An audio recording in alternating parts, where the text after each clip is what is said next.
Tikman natin siya after 1 week.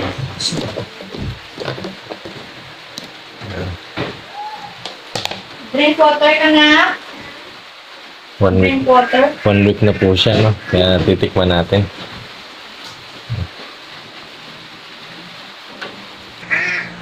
Yeah. Tikman natin ito maliit. Yeah.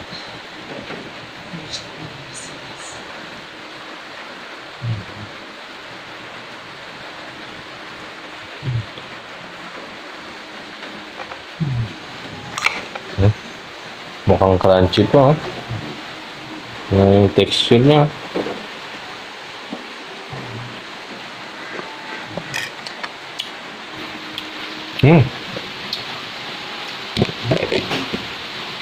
Sarap.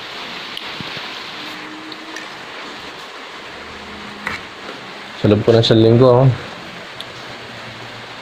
pero mas masarap to pag umabot po ng 1 month to 2 months.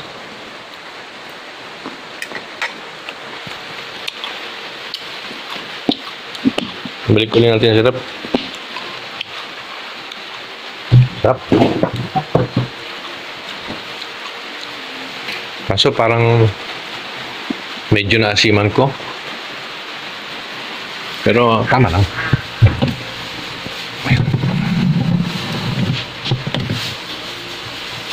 Ito naman po yung mga una kong ginawa. Ayan.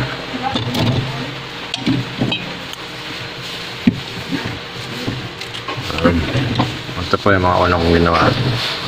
Pang tinapay.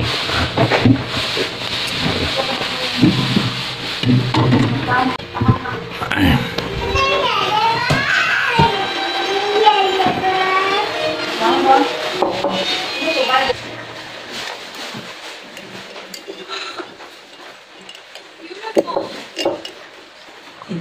Sa pangalawa kong ginawa, parang kulang ng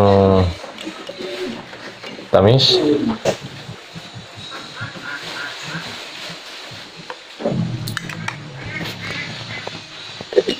Pero yung crunchiness niya, nandun po. Parang kulang lang sa tamis. Tapos parang matapang yung suka. Pero siguro dahil bago pa.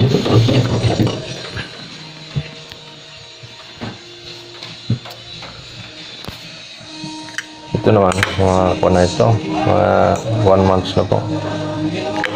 Mahigit 1 month. Kaya siya po.